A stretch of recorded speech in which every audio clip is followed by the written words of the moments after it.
Let's see, we're trying to get this. I'm doing something you probably shouldn't do. Installing it's a 386 motherboard inside an IBM XT case with a 130 watt power supply.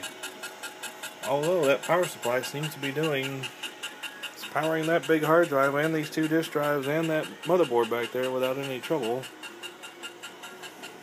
And it's not getting warm, it's just blowing out cold air.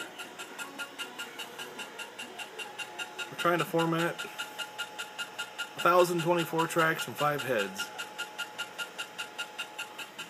This is a 653, it's a 44 meg hard drive. Pretty big for a 44 meg hard drive. But I'm having trouble with this controller. This is the second MFM hard drive I've tried to format in this computer and it's not working.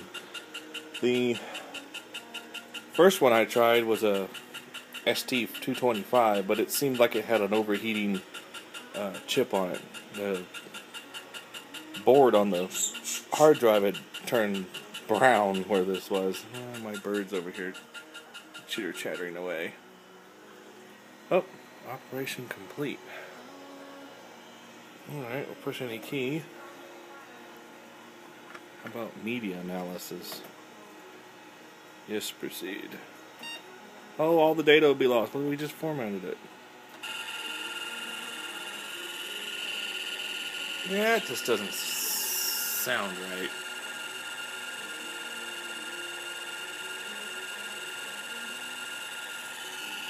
Maybe that drive is just noisy. I don't... No, it's doing seek. It's going back and forth across the... Yeah, you can feel it going back and forth. The heads are going back and forth across the whole thing, just trying to get there. That's not right. Let's do a cancel.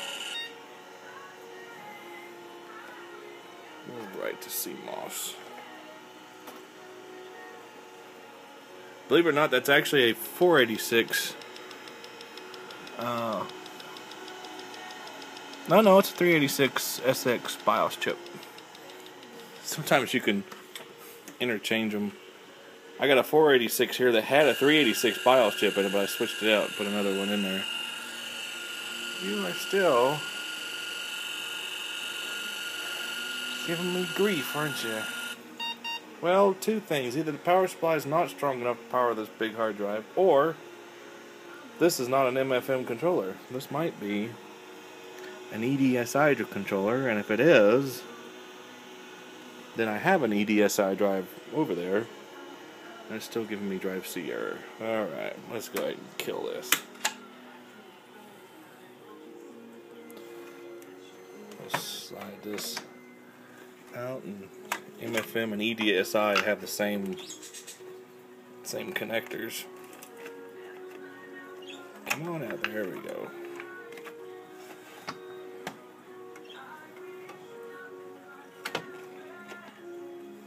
That didn't even feel like that was in all the way. That's not right. Yeah, I guess it was. Alright, get that big mammoth drive out. Ooh, it's warm. Speaking of... Oh, the voltage regulators should be warm. Yeah, they're warm.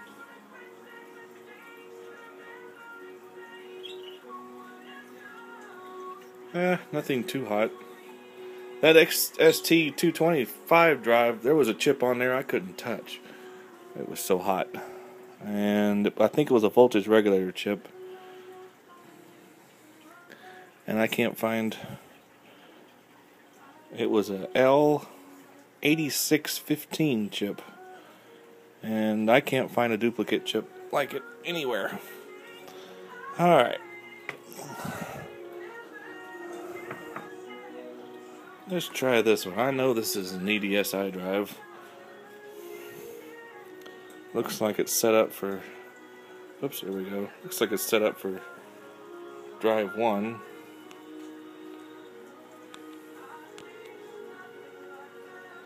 There we go. Focus. Yay. Looks like it's set up for drive 1. So they have the same connectors as an MFM drive, but they are not compatible. Why won't you slide? Slide in, damn it.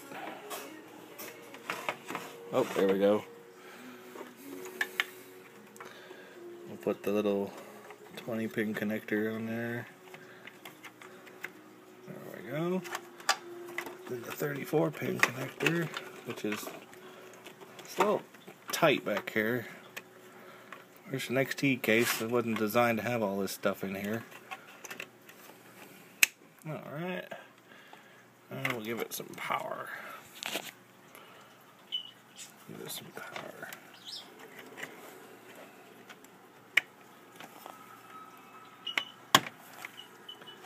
Alright. See, it slides all the way back. I just don't have a faceplate for it. So I'd have to put a great big blank in here. Because the XT case has just two open full height slots. Alright, I'll make sure I didn't knock that controller out. I don't have these screwed in on purpose. Alright, I may. It's an Impress technology. 94.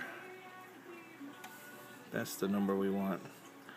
94-246, 388. Which I know that's not in this book.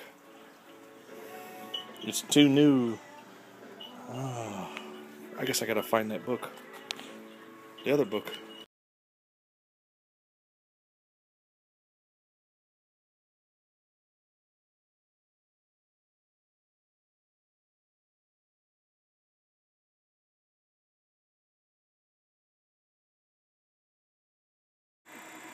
Well, remember me saying that 130 watt power supply may not be enough to power this hard drive, these two floppy drives, and everything that's in there?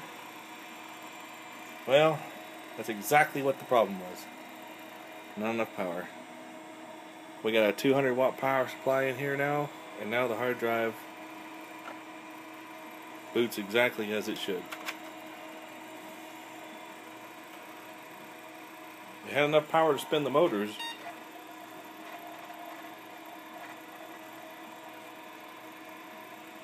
And it says can't find the board because it's specific software. Yep, and no more errors about can't read the hard disk. Do the CD.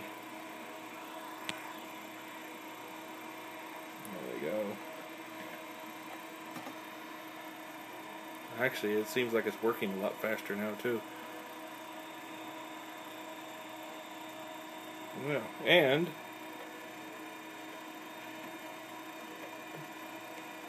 oops, I can't type on this keyboard. Damn it.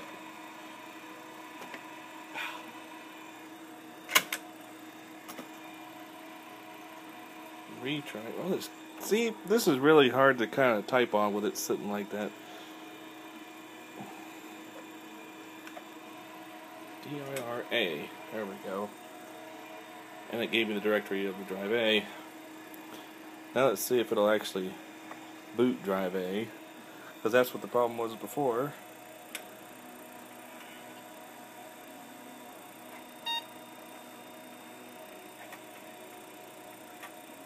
There it goes.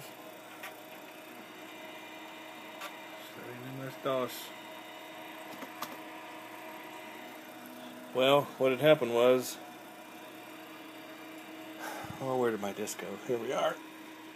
I've had these discs forever. They're a backup copy of the original disc for DOS 6.0 that I had long time ago.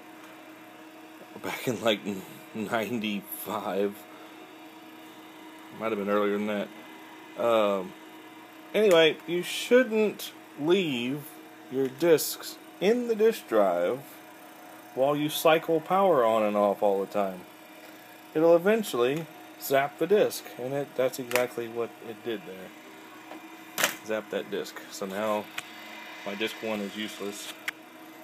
Now this is another backup copy that I have of DOS 6.22, and it booted just fine. So, well, what am I going to do? I got it working. The 386 SX, even an SX, running a full height hard drive, 2 floppies, and the 16-bit ISA cards is just too much for a 130 watt power supply, and it just wasn't distributing power properly throughout the whole system.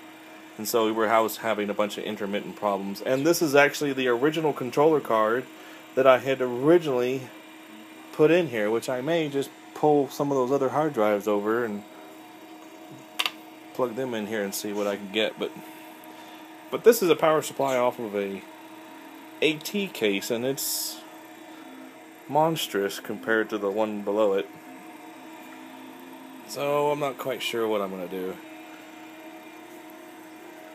I may give up trying to put a 386 inside an XT case and just go ahead and get another AT style case like this one here, or find a power supply that's 200 watts that'll fit in here. I do have one in the back room back there that has a 150 watt power supply. I still don't know if that's enough to power a 386. I don't remember what the requirements are. But anyway, if you don't have enough power, it ain't gonna work. There you go. Thanks for watching.